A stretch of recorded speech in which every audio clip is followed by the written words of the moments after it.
Welcome to Vertical Football Podcast and welcome to another edition of Match Day Preview.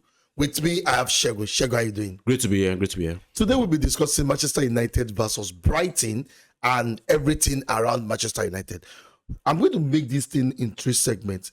So our talking point will be in three segments. Number one is the Alan Slot comment after the match. And number two is about Manchester United fans saying that I'm only tweak the formation. And the third thing is what you expect in the match, the strength and weakness of both teams. Shegun, Alan Slot's comment of Manchester United playing low block and all sort of things in his post-press conference. Was it ideal? I think it was terrible. It was a terrible comment for him to have made because I think it just shows that he's a terrible loser. And maybe because it's in a club like Liverpool where the pressure is not much. I know if a United manager has said what he said, we will have a lot of news articles, a lot of videos that were made about that statement. I think the rule in football, all things being equal, ceteris paribus, right? Yeah. Is the fact that, the weakest team among the two teams, or the weaker team among the two teams, plays in a low block. Yeah. And the team that is more dominant, in this case, should be the one to attack and try to break the low block. That's what we have seen in football. So when you are playing a team that is struggling to win games at the moment, a team that has not won, 2 games back to back, right? Yeah. You expect that when they come to Anfield, where the last time they won is 2016, and when no team has won in Liverpool Stadium, that's Anfield, for the past 20 games, you expect that already the odds are against them and they have to defend and try to get a result. Exactly. It's an away game. So for you to not be saying that the reason why Liverpool lost after spending 400 and something million on attackers and midfielders is because a team decided to play on the low block and played long ball, then I think it means you are not doing your job well. I think it means you're not doing your job well. You lost. Yes, you had a lot of chances to hit the post. You can use that and say we're unlucky today and everything. But for you to come out and say the reason why we lost is because Man United were sitting on a low block. So it's just like you saying the reason why I was not able to steal is because the person that has the house locked the door. Why? So you're not saying that if he has opened the door, I would have stolen. It doesn't make sense. I just kept quiet, really. And really, Shegun, I want us to also talk about this. Is low block a bad game? Because I've seen a lot of pundits, a lot of fans saying that when a team play low block, that is the end. That means the team is not doing fine. Is it bad to actually play low block? I know it's not bad, but I think it's just the fact that a lot of managers, aside those managers that, in quotes, they want to say they have a philosophy. I think they always want to paint low block as being a bad part of the game. And so, for example, you had certain eras where Jose Mourinho was called enemy of football because of the parking the bus kind of system. Yeah. But now you can also see in the Premier League, as a point, they criticize Tony Pulis for long balls. And people are using long balls today. Right? Like almost every team is using everybody now. Including Arsenal, Chelsea, Man United, everybody, even Liverpool in that match. Using long ball. Everybody tries to use long ball. So the fact is, people, when they see that a particular strategy is working against their own system, they try to demonize it. Exactly. Right? So we have to understand that low block is, it's a legit way of playing the game. The same way high press is. There's no one that's more valuable than the other. Yeah, I know that aesthetically, low block looks like it's not fun to see. The game is a little bit more boring, right? Just too many passes. But the fact is, whether it's boring or not, it's still a legit way to play the game. It's just like saying in warfare, for example, just like saying guerrilla warfare is not an enticing way of, but it's a strategy. It's a strategy, right? So I think we should have grown in the footballing world. For example, we look at Arsenal and Liverpool and Manchester City. The same Pep that said Mourinho defense was one that was also defending low block against Arsenal. It was terrible. So 5 man's defense. Yeah, and funny enough is that news did not get a lot of coverage than what Amorim. And when you hear people say some certain things, you're like surprised. People saying the only reason why we won was that we were playing long block and we were defending. But if we come out and decide to play what we want to play and they beat us 7-0, you'll be doing to say, why can't we go? It's just that some people are not happy that United got 2 games in a row. And sorry to say this, even United fans, that we agree now. And that's like a shocking thing to me. But maybe we'll get there, we can have that discussion really. Yeah, now let's just go quickly to Manchester United fans because we have to also talk about that too. Now, Manchester United have been hearing a lot of content creators, analysts, pundits saying that Manchester United, Amorim tweak his game. Shegun, can you give us a quick that, because we have done it with our tactical view. If you have not seen it, check our tactical view video on YouTube and also on our other channel on TikTok. And Shegun, what do you think about that statement? I think it's funny in terms of there's now a dichotomy of points that we have. Two types of points which arise from Man United. When United lose is the system. When we win, it's never the system, it's that we tweak the system. It doesn't make sense. Yeah.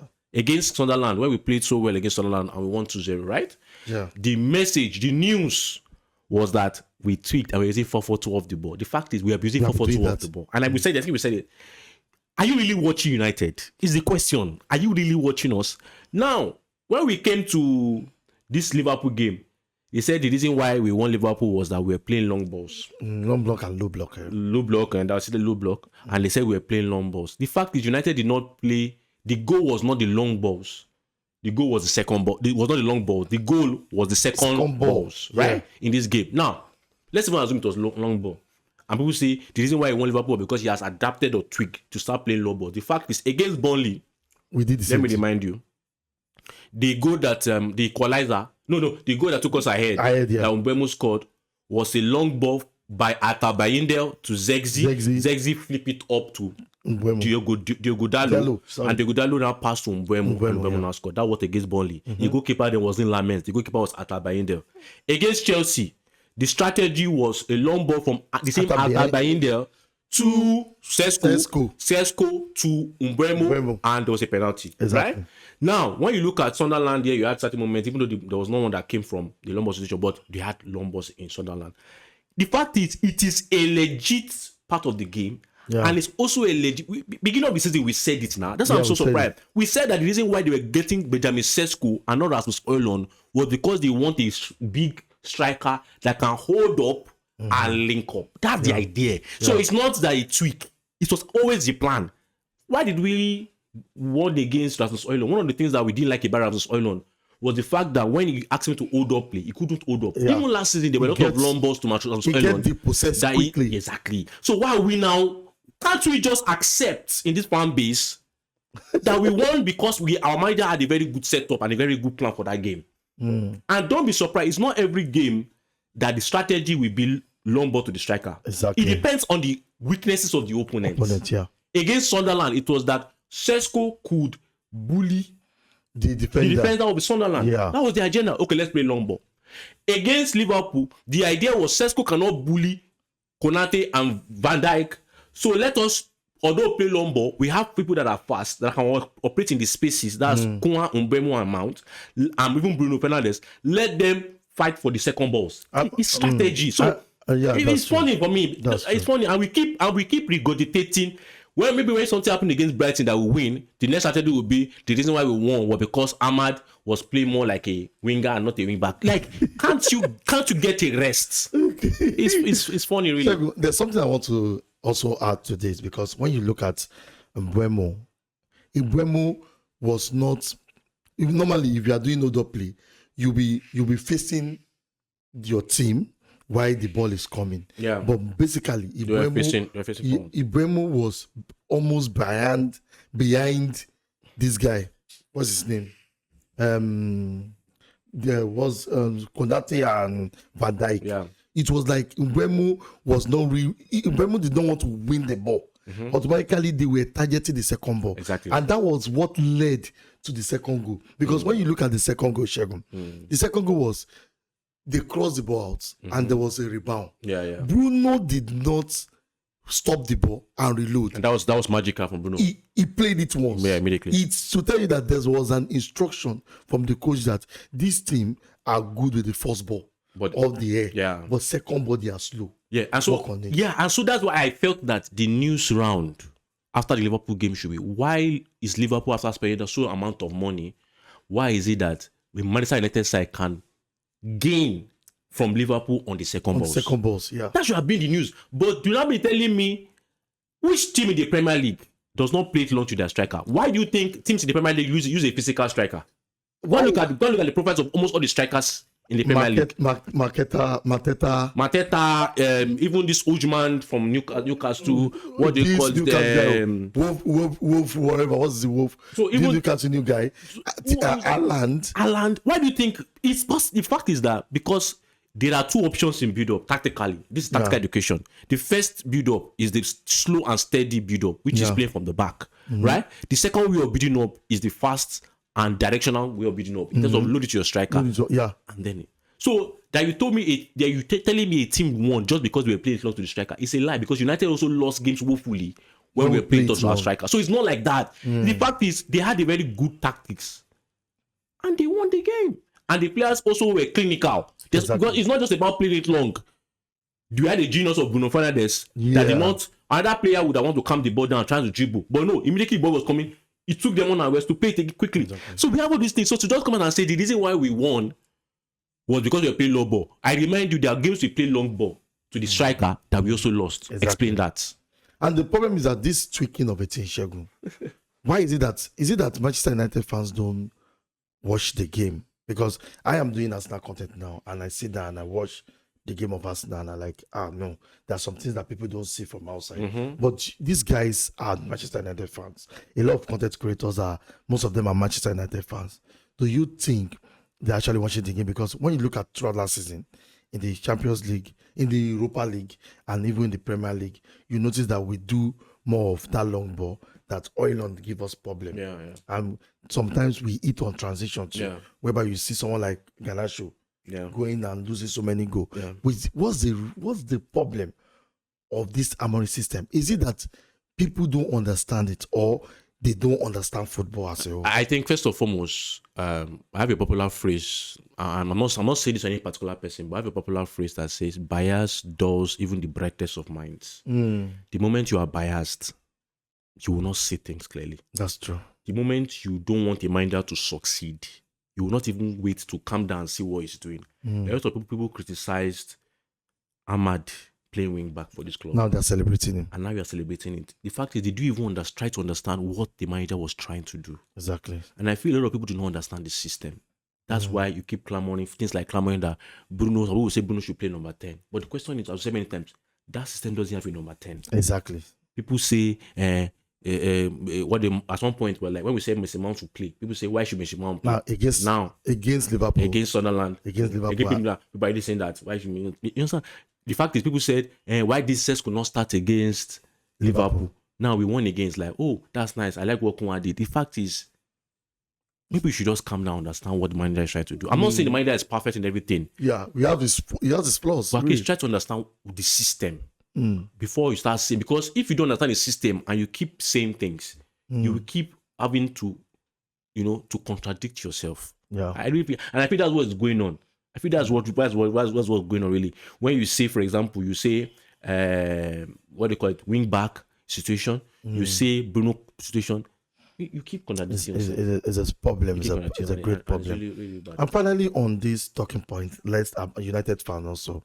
I know it's not possible for you to have this big, large fan base and everybody United. Yeah. I don't think that will be possible. But finally, on Diego Dallo, I see a lot of fans.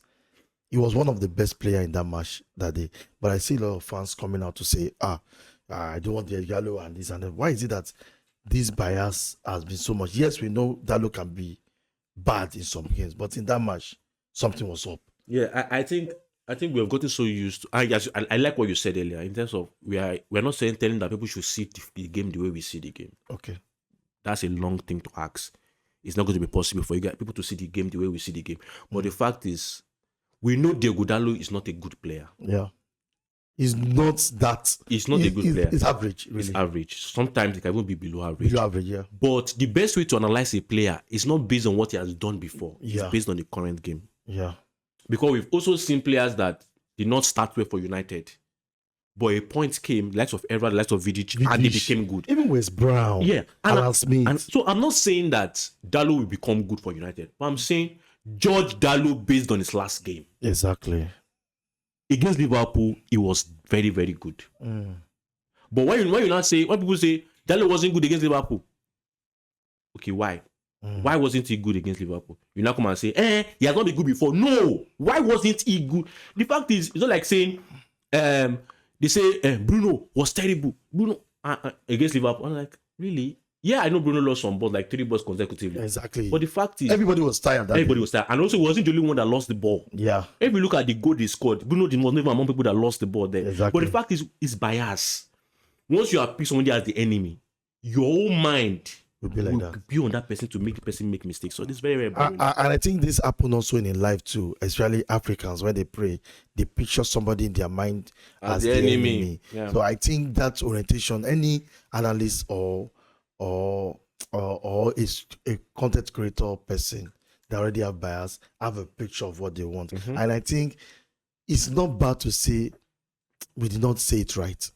I thought it should be like this and it is not like this. I guess people should be old enough to own their responsibility. Or not even talk at all. Or just keep quiet, really. Because, just keep quiet. Because just keep quiet. When you say, it's really funny, really, to come and be saying the reason why the tweak Amorim did was to play long ball.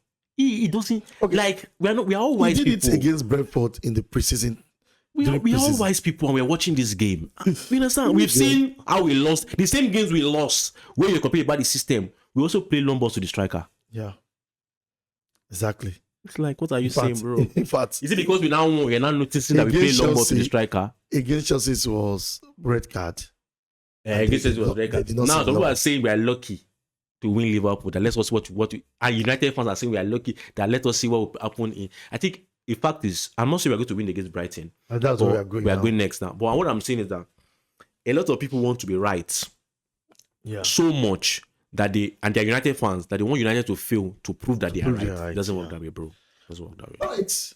Let's now go to the match of the match, really. Yeah. Chegun, what do you think is Manchester United's strength and weakness in this forthcoming match? When you look at the head-to-head, we have been battered, beaten, eaten, and devoured by Brighton. What do you think going to this game we need to do? I hope it's a game that continues the new trend of teams that have beaten us brutally against Liverpool. I think the players have to be, they are going to be more determined. I think they have to be more determined because I think it's also going to be, because a lot of people are saying Liverpool was a lock, even though when you look at that performance, there's nothing that shows. Yeah, I know there's a bit of luck, but the fact is, we've said it many times here, that there are 3 things that make you win football matches. Exactly. First is desire, passion, which they had that day. Yeah, they did. Second is tactics, which the tactics was smart.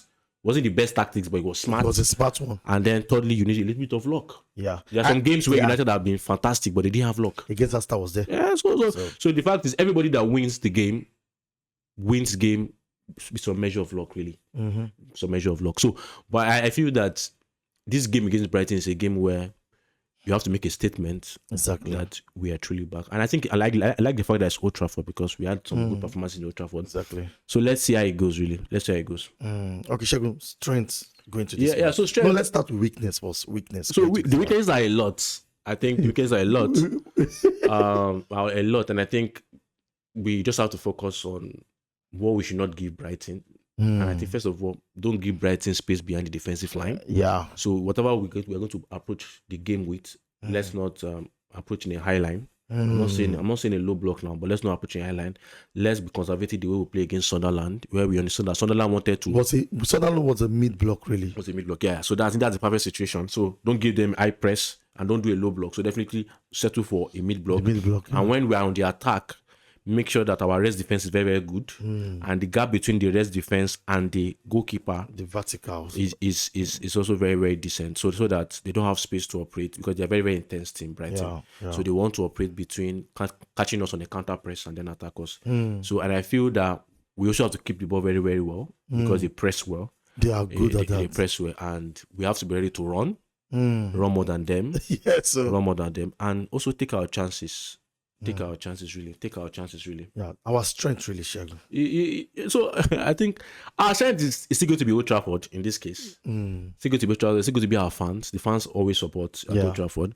So I feel that we just have to also ensure that the way we be able to keep our midfield a little bit decent in the past few games now, the likes of Messi Mount helping the midfield. Yeah. We need that again, because if you look at the way Brighton also plays, they tend to overload the midfield. Yeah. And so we need the likes of Messi Mount, we need the likes of Mbeumo, to be solid so in the midfield. So Okay, and I guess that sum it up. And one more thing I want to add on this is that Lamens is a fantastic keeper, but against Liverpool we saw a lot of long ball that was going wayward. Really, I understand that. No, he's not that bad, but against Brighton, we cannot constantly give in Brighton reason to pressure us.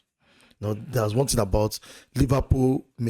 Liverpool does not have the counter press of Brighton and the quick press that Brighton give. So, do you think the coach instruction can be Lamens to be more conservative in this match, or what do you think? Long ball is a very risky kind of football. That's what people don't understand, because the moment you play it long, there's a 50-50 chance of. So the much more conservative way to retain possession is to build up from the back, right? Exactly. That's a little bit less risky. Yeah. So, but the fact is, I looked at a percentage of the fact that United won 27% of our long balls against Liverpool. But the fact is, Liverpool even won more long balls than United. Yeah. Even though they had a little bit lesser long balls, but they won more long balls. So every team plays long balls, really. It's just about how can you use your long balls exactly. So for United, I think if there's a strategy, and strategy will also depend on what Brighton. And funny enough, that somebody plays long ball doesn't mean they play to the central. I saw one. It was to the wings. Exactly, in the Liverpool game also. Sometimes it was the one I'm saying was looking a little bit wayward, was going to the wings. So I think reminder will look at it in terms of what is the best way to hurt Brighton in terms of the physicality of the defensive line, in terms of the reaction time of the midfield. So we look at that, and if he feels long balls will work again in this game, I think he can implement it. But I also look that United also, it's not just about the long balls, it's about the second balls, the top balls for in fact, every game. Against Liverpool, it was not even the long ball. They just threw it deep so that they can win the second ball. Balls, And at one point, there was one content we did that we said we are bad with second exactly. balls. So that's the improvement we are beginning to see. I think that's what people should start saying. The fact that we always say we are bad on the second balls and third balls, and now we are become better on those things. So that's the major content. That's quick recovery is yeah. So I think for Lamens, really, I told somebody that, funny enough, I've watched Benjamin Sesko. I see the weaknesses in his game. But you will not say it. But I will not say it. Funny enough, against Liverpool, I saw the weaknesses of Lamens' game. Well, you did not say I will not say it. But the fact is, why am I not saying it? Because it's not everything you must say. There's nothing you don't see. In fact, I have to say that of the wayward pass, because I've seen somebody said it about during our live that was saying, our TikTok live. A goalkeeper cannot get 100%. Yeah, that's why I said maybe there should be a bit of conversation. Yeah. Okay, Shegun, finally, your starting 11. Yeah, starting 11, I think you start with Lamens again. As usual. Yeah, get Lamens into the game. It's even fun that we have a stable. Yeah, I think it's just on stability, not just in Lamens alone, but you want the stability of him and a defensive. Yes. And since we've gotten a fairly stable 3 at the back. 3 at the back. So we know the people that will play the 3 at the back. Yeah. For now, I think that will also be one is constant, really. Like 2 are constant. Luke Shaw and Delete are constant. It's just the position where Delete plays that differs depending on the game. So I think I'll go with Luke Shaw. I'll go with Delete centrally, and I'll go with Euro. The reason why Euro will be back into it because of the speed in the defensive line. Yeah. We need that. I don't think Brighton I think whatever area threats Brighton we want to try and offer us, which I don't think will be much like that. I don't think they do much of area threat, but they do too. Every team does, but I feel that the likes of Delete, Euro, and Shaw will want to handle that. I think I want to go with the inverted-footed wing backs that we have not incorporated. Dallo, that is right-footed playing on the left, and then Ahmad that's left-footed playing on the right. So I think it has worked for us against Burnley, Sunderland, Liverpool. Yeah. So why not we use it again against Brighton, because it makes us look balanced. We have a little bit more control of the game. It's difficult for our wing backs for the wing backs to be pressed because they always have an outlet. We analyzed it. Always have an outlet or playing out. So I think I like that. Then midfield, obviously Bruno Casemiro. Casemiro was amazing up until the yellow card that he got. Yeah, no, I think Harmony was trying to manage. No, I get it, obviously, because Casemiro can get a red the way he got against Chelsea. Yeah. So, and you know that Liverpool also had a situation in that last game where the likes of McAllister, even though he's my best player in Liverpool, was diving and always falling down, always complaining. And when you have Casemiro there, you can just do one little small and just give me a red card again. Yeah. So we don't want to lose him. So Bruno Casemiro in midfield, I think for the people inside forwards, I think for me I would use Mount. I'll use I'll use Mount, I'll use Mbeumo, and I think the forward I want to use Sesko. I think Sesko because looking at Brighton's defensive line. Yeah, but I'm looking at maybe some cross are not my work, so I'm going to use Sesko. That's true. Shegun, scoreline. That's the difficult part. Scoreline. I hope United wins. I think we'll go for a 2-1. It's going to be a difficult game because Brighton has won Manchester City this season. Man City, Chelsea. They won Chelsea this season. Yeah. So they are it's going to be a tough game. We need to run. We need to be committed. And for me, a lot of tired legs in that match. So there will be a lot of time. Yeah. A whole week. So we have to. It's good that we had a whole week to rest. So they also have a whole week. Okay. They had a whole week. They have a whole week. So let's rest and get back. So 2-1. Final thoughts on the match, Shegun. Final.